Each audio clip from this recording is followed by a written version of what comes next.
To install the power supply paddle card, place the power supply paddle card on the mounting studs on the chassis and install the 2 screws.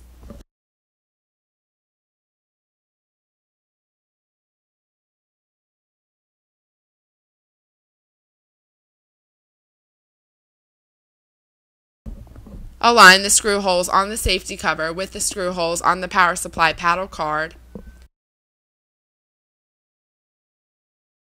Install the screws to secure the safety cover on the power supply paddle card. Reconnect the power supply paddle card cables.